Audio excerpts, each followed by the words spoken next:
성경의 인물들을 통해서 오늘 현대를 사는 우리들이 다양한 형태의 믿음의 사람들을 우리가 봅니다.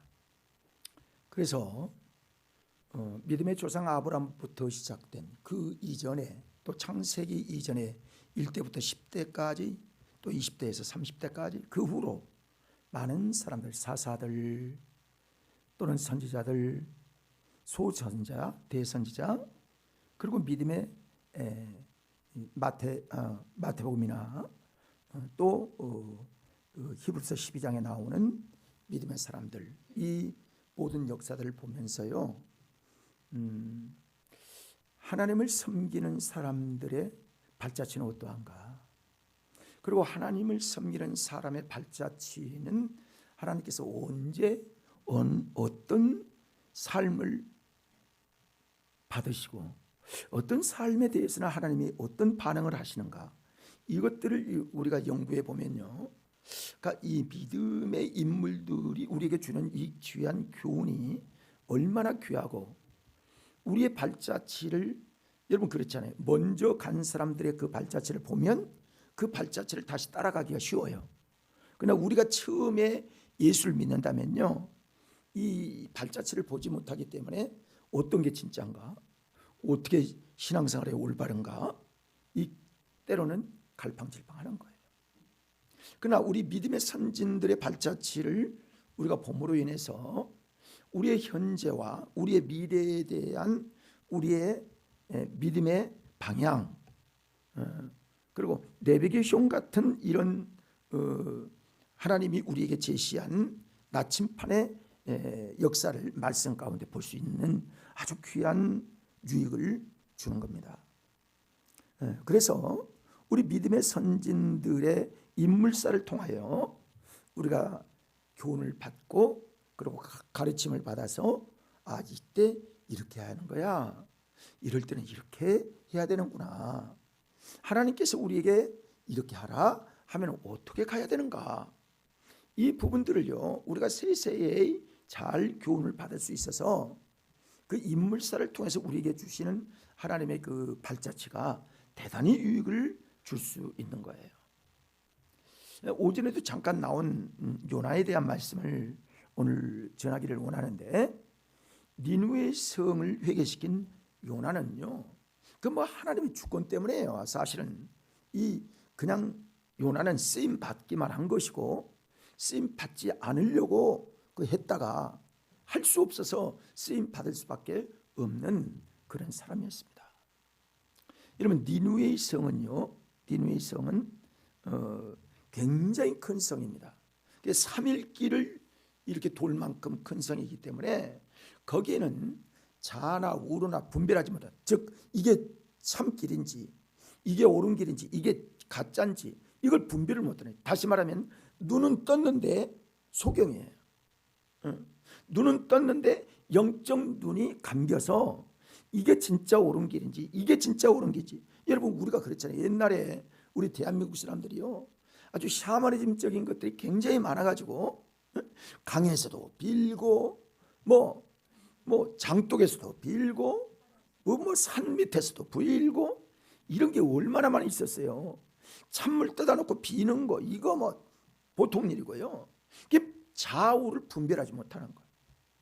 눈이 떴는데 눈이 날 때부터 소경된 자처럼 그렇게 눈이 보이질 않는.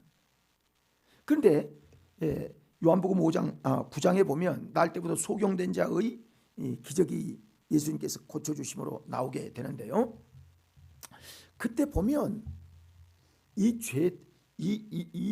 눈이 소경이 된 것이 누구 죄로 인하니까? 부모로부터 온 죄입니까? 자기 죄입니까? 이렇게 물었더니 예수님께서 말씀하시기를, 이 죄는 조상의 죄도 아니고 이의 죄가 아니라 하나님의 뜻을 알게 하시기 위한 부분을 지금 밝히는 것이다. 그러니까요, 하나님의 기적, 예수님의 기적에는 반드시 목적이 있어요. 그리고 하나님께서 왜 이를 이루시는가, 그 배경적인 설명이 같이 성경에 반드시 들어있는 것들을 발견하게 되는 거거든요. 그러니까 날 때부터 소경된 사람일지라도 주님을 만나면요 달라진다는 거예요. 눈이 열린다는 거예요. 그래서 우리의 눈을 열기 위해서 예수님이 이 땅에 오셨다는 사실을 거기서 강력하게 우리에게 말씀해 주시는 겁니다. 요나는 그 이름의 뜻이 비둘기라는 뜻이에요. 그래서 그는 스불론 땅 가드 헤멜 사람 아미떼의 아들인데, 그 사람이, 여러분 내가 이 말씀을 이렇게 보면서요, 그 사람이 니느웨가 어디 있는 줄 알았나? 물론 소문 듣고는 알 수 있을런지 모르죠. 아수르의 수도니까요. 그러니까 아시리의 수도인 이 니느웨의 성이 그렇게 큰 성이요, 그게 비은하되고 이렇게 하나님을 믿을 수 있다는 예상을 꿈에도 몰랐는 거예요. 꿈에 생각지도 못하고. 그래서 하나님께서 그에게 지시했지만 하나님의 지시를요 제대로 듣지 않는 거예요. 여기 말씀을 보면 1장에 보면요, 3절에 여러분 보세요. 네, 여러분 보면 이렇게 얘기하면 3절에 보면 요나가 여호와의 얼굴을 피하려고, 그 다음에 또 중반에 가면 다시 그 여호와의 얼굴을 피하여 그들과 함께 다시스로 가려고 뱃삭을 주고 배에 올랐다, 이렇게 말합니다. 그러니까 이 요나가 여기 보면요, 요나가 불순종한 원인이 뭐 있을까?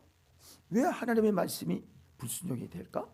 여러분, 하나님께서 직접 천사를 통해서 나타나 말씀하시면요, 이게 받는 감정이 완전히 다릅니다. 친구에게 얘기 듣는 거하고는 다르는 거예요. 천사가 나타나서 이 말을 한다든지, 하나님이 직접 우리에게 요나야 너 다시스로 가서 니느웨에 가서 하나님의 복음을 전하라. 그 순간 이 요나는요 계산을 빨리 하는 거예요. 왜 거기로 가라지? 그때부터 이제 의문이 생기는 거예요. 왜 가라고 하나? 왜 나를 불렀나? 거기가 어딘지, 어떻게 가야 되는지 도대체 알 수가 없는 거예요. 그러니까 아브라함은 갈 바를 알지 못하고 갔잖아요. 그죠? 근데 이 요나는요, 이 생각도 하고 저 생각도 자꾸 생각하는. 그래서 어떤 생각을 하냐면 얼굴을 피하려고 그랬어요. 얼굴을 피하려고. 누구 얼굴을? 하나님의 얼굴을. 이게 참, 여러분, 하나님을 믿는 사람이요, 어떤 지시를 하고 어떤 일이 있을 때 얼굴을 하나님을 피하려고, 귀찮고 가기 싫고 불순종하고 싶고, 이거요 정상적인 신앙이 아닙니다. 근데 그렇게 하려고 하는 거예요. 낯을 피하였다. 2번씩이나 그렇게 하고요. 그 밑에 보면 또 그렇게 10절을 보세요. 자기가 여호와의 얼굴을 피함인 줄 알았다. 하나님의 뜻을 거부할 줄 알아서 이제 다시 돌이키려고 하는 그 마음을 가졌다는 거죠. 여러분, 여호와를 얼굴을 피하려고 하는 그런 우둔한 사람이 어디 있어요? 하나님은 상천하지에 모르신 부분이 없고 생각까지도 다 아시고 그런 전능하신 하나님인데, 이 여호와의 얼굴을 피한다? 이거요 할 수 있는 일이 아닙니다. 시편 139편 7절의 말씀을 보면은 다윗은 이렇게 합니다. 이렇게 고백합니다. 읽어볼까요? 내가 주의 영을 떠나 어디로 가며 주의 앞에서 어디로 피하리까? 이게 다윗과 요나는요 하나님의 말씀에 대한 반응이 완전히 다른 거예요. 다윗은 어디로 피하겠습니까? 내가 피할 수가 없습니다. 하나님의 주권적으로 내가 살아갈 수밖에 없나이다, 이렇게 고백하고, 요나는 피하고, 하나님의 절대 주권을 피하는 사람과 그렇지 않는 사람이 이렇게 대조해 주고 있는 것들을 보게 됩니다. 하나님의 믿음, 하나님 안에서 믿음이 확신 있는 사람이 왜 하나님의 말씀을 피하려고 하고, 하나님의 말씀을 왜 순종하지 않으려고 하고, 왜 하나님의 뜻을 거슬리려고 하겠습니까, 여러분? 근데 이렇게 극명하게 차이가 나게 되는 것들을 보게 되는 것이죠. 여러분, 우리 그런 자세로 신앙생활 하면 안 되겠죠? 네, 그러면 안 됩니다. 그래서 결국 요나가 제비뽑기에서 당첨이 됐어요. 여러분, 제비뽑기 방법이요 하나님의 뜻입니다, 여러분. 여러분 우림과 둠빔 이 제사장의 복장에서 우림과 둠빔 아시죠? 그래서 우림과 둠빔을 통해서 제사장이 손을 넣어서 보이지 않는 거죠. 주사위를 하나 뽑는 거예요. 둘 중에 하나. 그래서 빛이 나는 것이면 이건 예스. 빛이 안 나고 다른 것이 우림 중에 우림이나 둠빔이나 예스냐 노냐 해서 노 하면 그 일을 안 하는 거예요. 그리고 또 가지도 않는 거예요. 다 이루지 않는 거예요. 그러나 빛이 난 우림과 둠비 중에서 빛을 뽑든지 아니면 어떤 지시가 있으면 무조건 그 일을 하도록 되어 있는 거예요. 여러분은 혹시 주택복권 사보신 거 있어요? 사본 사람이 있어요? 아예 한번 사보지. 될라나. 여러분 부자 되려고 하지만 교회 지으려고 한번 사봐요. 나도 못 사봤네. 그런데 나 될 것 같지 않아. 그렇게는 안 주실 것 같아. 그래서 안 사. 여러분 여기 우리 교회 3층까지 지을 수 있는 설계도 다 해놨잖아요. 근데 믿음이 없어서 그런지 안 사지도. 혹시 몰라요. 모르겠는데 그런 생각해서는 안 되죠.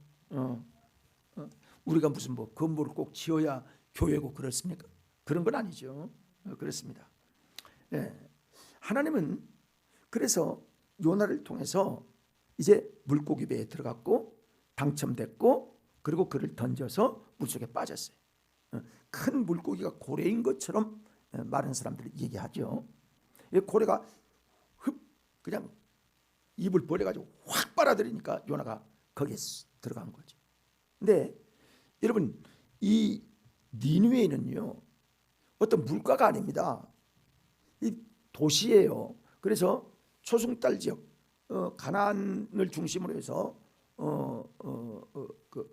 에덴 동산이 초승달처럼 이렇게 생겼거든요. 그리고 여기는 지중해예요. 좌측은. 그러니까 이렇게 생긴 중에 오른쪽에는 바벨론이 있고 바벨론에서 중간 지점을 조금 더 좌측으로 오면요 거기에 아수르가 있어요. 그 아수르의 나라 중에 수도가 니느웨 성이에요. 그러니까 이건 그 물가가 아니라고요. 바다 곁이 아니에요. 근데 그쪽에다 내려놓으니까 그 다음부터는 이 니느웨 성을 물어서 찾아가야 되는 거예요. 그래서 찾아가서 니느웨 성을 3일 길이 되어진 그 성을 돌면서 하나님을 믿어야 산다. 그렇지 않으면 멸망을 당한다. 라고 그들에게 경고를 한 거예요. 마치 예수천국, 예수천당, 불신지옥이라고 얘기한 것처럼 그렇게 얘기한 거예요. 전도한 거예요. 우리로 보면. 여러분 전도에서 그 사람이 예수를 믿을지 안 믿을지 여러분 우리는 그게 미리 염려하지 않고 안 하는 게 문제예요. 언제 하나님께서 어떤 사람을 만나게 하실지 그거 아무도 모르는 거예요. 어떤 사람이 그렇게 하더라고 얘기를 하더라고요. 어떤 목사님이 전도를 하는데 그 주변에 전도를 하는데 한 할아버지를 만나서 할아버지 예수를 믿으세요. 그랬더니 무슨 예수를 믿냐?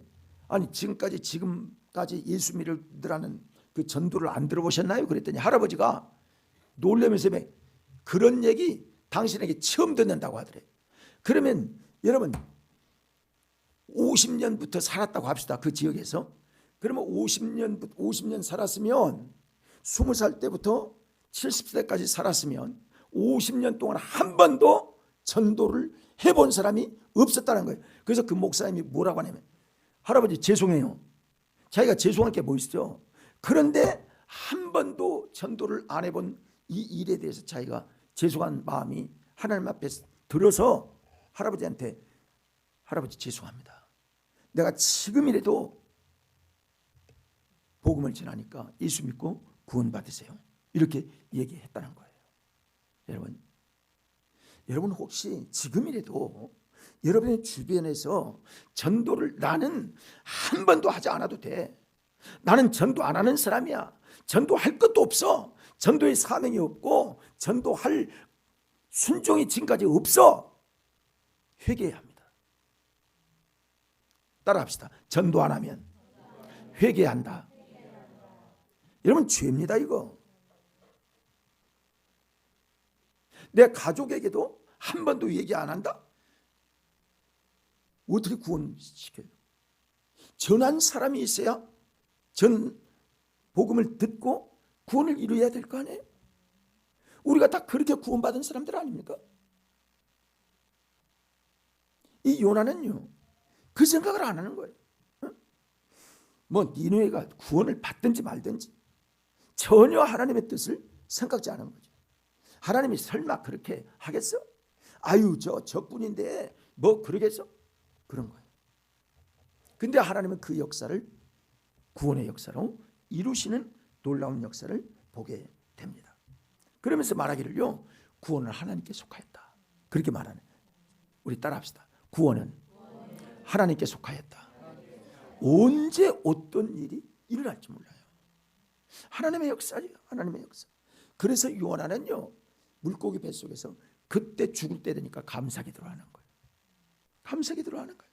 어려운 환경 속에 있을 때요 기도할 수 있는 힘을 우리가 길러야 될 줄 믿습니다. 기도할 수 있어야 돼요. 그 속에서 기도하는 거예요. 응? 진짜 고백하는 거예요. 그랬더니 하나님께서 그 기도를 들으시고 니느웨에 가까운 지중해 연안에 토해 내게 하셨던 거예요. 그러니까 그때 죽을 사람이 살아나서 니느웨를 찾아가서 구원의 복음을 외친 거죠. 여러분 우리가 이제 다음에 볼 수 있을 기회가 있겠지만요. 그가 이제 니느웨가 구원받고 그들이 금식하고 하나님을 믿고 금식 짐승에게도 금식을 시키고 이렇게 하자 마음이 싹 바뀌면 또 하나님의 역사인데요. 또 마음이 바뀌어요. 그래서 차라리 나를 하나님 데려가시든지. 그래서요. 땡볕 아래서 고생하고 여러분 중동은 낮에는 영상 40도 이상 올라가잖아요. 그러니까 햇볕을 가리지 않으면 바로 죽을 지경입니다. 그럴 때 하나님 앞에 또 불평하는 거예요. 그랬더니 어때요? 하나님께서 박넝쿨을 준비하셔서 박넝쿨이 딱 그늘이 지게 하니까 시원하고 우리나라처럼 습도가 많은 것이 아니라 그늘만 지면 바로 견딜만 하니까 거기에서 하나님께 거기에 있어서 또 불평을 하니까 하나님 뭐라고 하세요? 야 시원하냐? 예 이제 살겠습니다 했더니 하나님 뭐라고 하세요? 야 너 니느웨 성에는 좌우를 분별하지 못하는 사람들이 12만 명이나 있다. 그거 다 심판받아야 할 사람이다. 전부 불못에 들어갈 사람이야. 그런데 그 사람들을 내가 살리는 것이 너희는 생각하기에 좋겠냐? 다 불못에 들어가게 하는 것이 좋겠느냐? 너 지금 금방 그늘로 인해서 좋고 이제 살만한 것처럼 그들도 역시 구원하는 것이 내 뜻이야. 따라합시다. 구원받는 것이 하나님의 뜻이다. 그럼 우리도 그런 데 관심을 기울여야 되는 거예요. 그래서 우리도 요나처럼, 다시 말하면 요나처럼, 그렇죠? 요나 나처럼 우리도 그런 관심을 기울여야 한다는 거죠. 여러분 우리가 전도하지 않고 누가 구원을 받습니까? 누가 구원받죠? 가만히 있으면 구원받습니까? 기도도 해야 돼요. 기도해야 되고 그리고 기도로 만나고 그리고 나아가서 복음을 전할 수 있는 마음이 있어야 합니다. 그래야 열매를 하나님이 주시는 거죠. 그래서 여호와는 구원의 은혜가 임하게 대신 하나님을 고백하게는 이런 일들이 요나에게 있었던 것들을 보게 됩니다. 그래서 요나를 통해서 니느웨 성이 구원을 받습니다. 하나님은요 여기에서 우리가 주목할 것은 한번 피하여 도망가고 그리고 안 한다. 그 피하려고 피하려고 도망갔다는 하나님에 대해서 무관심한 거예요. 하나님을 하나님 말씀하셔도 그 말씀에 대해서 주목하지 않아요. 자기가 순종하겠다는 생각을 하지 않다가 너 다시 가라. 여러분, 다시 한번 기회 주신 거 은혜입니다. 여러분, 그러는 겁니다. 우리 생애 가운데요, 한 번 우리가 잘못 살아서 지옥 가면요, 다시 구원할 방법이 없어요. 다시 살아갈 수 있는 사람입니까 우리가? 무슨 뭐 제2의 김한식이 또 나올 수 있어요? 없는 거예요. 우리 인생에 한 번밖에 없어요. 그래, 다시 기회를 주신 은혜로 말미암아 요나는 이 구원에 순종을 했던 모습들을 보게 됩니다. 이야, 상상치도 못할 일들이 일어나게 되죠. 니느웨 사람들이 그렇게 전도하고 다 돌아올 줄 누가 알았겠습니까? 여러분, 요한복음 4장에 나오는 그 수가성 여인이 그 남편이 5시간 됐던 그 상처 많은 사람, 인생에 소망이 없는 사람이 예수님을 만나서 그 우물가에서 예수님의 은혜를 따라 그가 변화되어지고요, 바로 그 소문난 사람이 온 동네에 가서 예수 내가 만났다, 너희도 만나라, 예수 만나라, 내가 만난 예수 당신도 만나십시오 라고 외쳤잖아요. 자, 따라합시다. 내가 만난 예수 당신도 믿으세요. 와 보라는 거예요. 와 보라는 거예요. 여러분, 여러분이 전도한 사람 우리 교회로 와 보라고 전도합시다. 그래서 하나님이 어떤 역사를 일으키실 줄 모른다고요. 이거 몰라요. 하나님이 어떤 사람을 통해서 어떤 일들을 이루실지 아무도 모르는 거예요. 하나님의 역사는 지금도 계속됩니다. 하나님의 기적은 지금도 계속되는 거예요. 역사는 계속 일어나는 거예요. 기도의 응답은 계속 일어날 것처럼 하나님이 지금도 역사하고 계신다는 사실을 여러분 아셔야 합니다. 그래서요, 요나서를 통해서 우리에게 주시는 이 교훈들을 보면 요나서의 핵심의 교훈은 뭐냐면 하나님의 주권으로 하나님의 구원과 하나님의 역사를 이루어 가신다는 사실입니다. 여러분, 4절을 볼까요? 1장 4절을 보면 여호와께서 큰 바람을 바다 위에 내리심에, 큰 바람이 누구로부터 나온 거예요? 여호와 하나님께로부터 나온 거예요. 바다 위에 내리심에 바다 가운데 큰 폭풍이 일어나 그랬습니다. 이 하나님이 하시는 거예요. 하나님 모든 것들을 주장하시는 거예요. 여러분, 제비뽑아 담청되게 하신 분이 누구세요? 하나님이셔요. 여러 사람이 제비를 뽑았는데 그 중에 요나가 당첨이 돼서 그가 바로 바다에 빠져 갈 사람 추첨이 될 줄 누가 생각이나 합니까? 근데 하나님이 하시는 거예요. 하나님이 하시는 거예요. 3일 뱃속에 들어갔다가 3일에 토하게 하신 것이 누가 하셨어요? 물고기가 했어요? 하나님이 하신 거예요. 모두 하나님의 섭리입니다.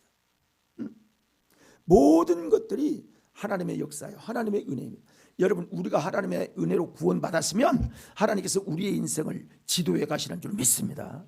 우리를 이끌으신 하나님, 우리를 계속적으로 역사하신 하나님, 우리를 사용하기를 기뻐하시는 하나님, 그렇습니다. 이 말씀들은요, 요나가 수월의 깊은 곳에 던지웠다가 살아나게 된 사실을 이제 오전에도 말씀을 잠깐 드렸는데, 이 말씀이 예수님께서 직접 인용된 말씀이 요나의 말씀이에요. 이 말씀이 뭐예요? 죄인들을 위하여 죽으신 메시아가 그 죽음에서 3일 만에 부활하여 죄인들을 생명의 부활로 다시 이끌겠다는 하나님의 약속이 인자, 즉 당신 대신 예수 그리스도의 자신에 대하여 요나와 비유해서 말씀하신 말씀 아닙니까? 그 구원의 은혜를 말씀하고 있는 겁니다. 자신에게 인용을 하신 겁니다. 이 말씀은요, 하나님이 이 땅에 아무리 버려진 사람, 악한 사람, 어떤 사람이라 할지라도 하나님의 역사로 하나님의 말씀 믿고 듣고 구원을 받을 수 있는 가능성은 누구에게나 있다는 거예요. 여러분, 북한도 분명히 하나님께서 때가 되면 구원하여 주실 줄로 믿습니다. 그래서 우리가 쉬지 않는 거예요. 날마다 기도하는 거예요. 하나님, 그 영혼들 구원해 주세요. 여러분, 북한에 20만 명이 지하에서 매일 기도하고 혼자 기도하고 찬송은 못하고 말씀도 별로 못 보니까 이 기도하는 거 이거는 하니까 그 20만 명이 다 하나님을 부르고 찾고 하는 거 여러분 생각해 보십시오. 이거 진짜 우리가 그 영혼들이 지금도 죽어가고 있잖아요. 영광로 그 공장에 예수 믿는 사람 거기에 다 쳐넣는다는 거예요. 앞에 앞치마 하나만 두르고 일을 시킨다는 거예요. 예수 믿는 사람. 그래서 타 죽든지 용광로 물이 센 물이 해서 죽으면 죽는 거고, 그렇지 않으면 화상 입으면 입는 대로. 그러니까 너는 일하다가 죽어라 하는 이런 사람들이 예수 믿는 사람들입니다. 여러분, 우리가 예수 믿으면서도 그런데 가지 아니하고 하나님의 은혜로 기뻐하고 감사하며 이렇게 좋은 환경에서 하나님을 섬기고 마음껏 예배하고 마음껏 하나님 앞에 찬송하고 기도할 수 있는 이 은혜는 하나님의 특별한 은혜인 줄 믿습니다. 우리나라가 잘못돼 봐요. 이거 하나 제일 먼저 죽는 사람이 내가 죽을 것이고, 그렇지 않으면 여러분도 같이 따라올 수밖에 없는 거예요. 얼마나 큰 은혜입니까? 여러분, 신앙생활 열심히 잘합시다. 이게 우리가 해야 될 일이 아니겠습니까? 회개만 하면 되는 이 회개. 이야, 저는요, 이 회개가 얼마나 귀한 하나님의 은혜인지. 회개의 방법이 아니 봐요. 우리가 회개하지 않고 그냥 살아간 용서받을 사람이 누가 있어요? 이사야의 말씀을 보면 그렇죠. 너희 죄가 진홍같이 붉을지라도 칠흑같이 아물을지라도 나에게 와서 회개하고 돌이켜라. 그러면 내가 너의 모든 죄악을 깨끗하게 씻어서 기억도 하지 아니하리라. 얼마나 큰 은혜입니까, 여러분? 죄인에게 제일 큰 은혜. 우리가 죄 안 짓는 사람이 누가 있어요? 안 지을 수가 없어요. 악한 세대, 죄악 많은 이 세상에서, 이 환경 속에서 살면서요, 죄 안 짓게 여러분 쉽지 않습니다. 뭐 그럴 환경이 그러니까 죄 지을 수밖에 없어, 이렇게 생각하면 안 되고요. 안 지으려고 하는데 알면서도 모르면서도 지은 죄가 우리에게 있습니다. 가장 우리를 은혜롭게 인도하신 것은 그래도 내 앞에 나와 회개하라. 그리고 용서함 받으라.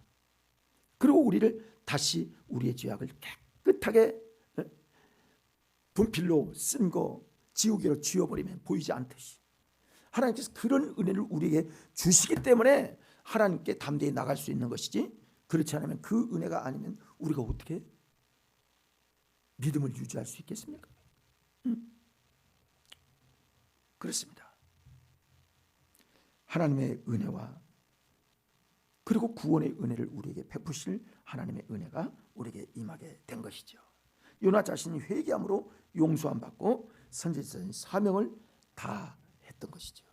그리고 니느웨의 소돔과 고모라 같은 그런 성에 들어가서 심판을 받을 수밖에 없는 그곳에 한 사람이 복음을 전함으로 말미암아 니느웨의 성 12만 명 되는 그 엄청난 인원들이 다 돌아오는 은혜가 뭐 다른 됐는지 뭐 정확하게 나오지는 않지만은 다 변한.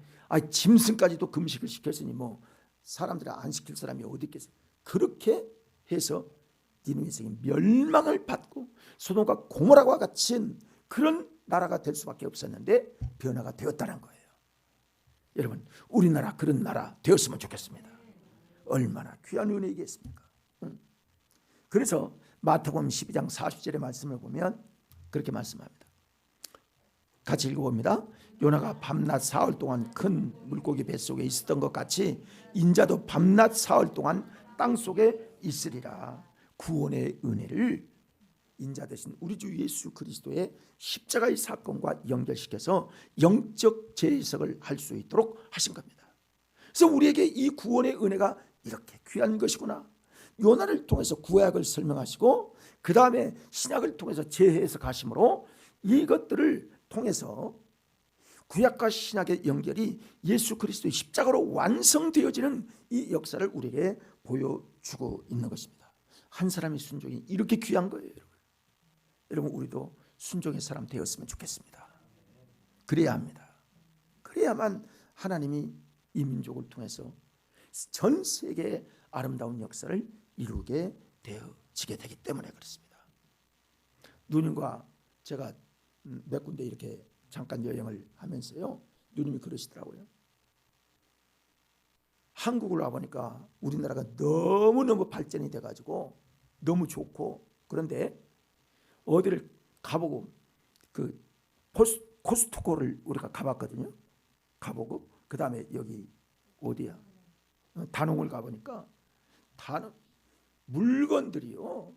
그리고 사가는 사람, 여러분 카터를 보면 물건이 얼마나 팔려나가 여러분 아시죠? 그렇죠?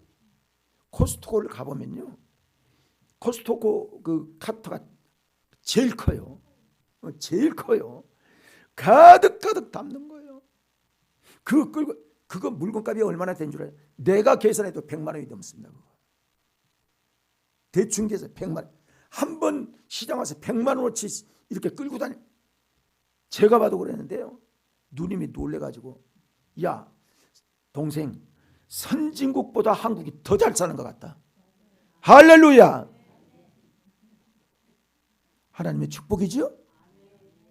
하나님의 은혜가 아닐 수가 없어요. 길 가면서요, 아니 독일은 뭐 좋은 데는 좋은데 안 좋은 데를 가면 우리나라 길보다 안 좋아가지고 뭐 패이고, 그런데 지금도 메꾸지 못하고 좋지 않은 길들이 꽤 있다는 거예요. 근데 우리나라 길 그런 거 봤습니까 여러분? 가는 데마다 다 아스팔트다 이거. 집 앞에까지 그러고. 여러분 하나님의 은혜입니다. 우리 하나님께 박수 좀 한번 합시다. 하나님 감사합니다. 하나님 감사합니다. 하나님의 은혜입니다.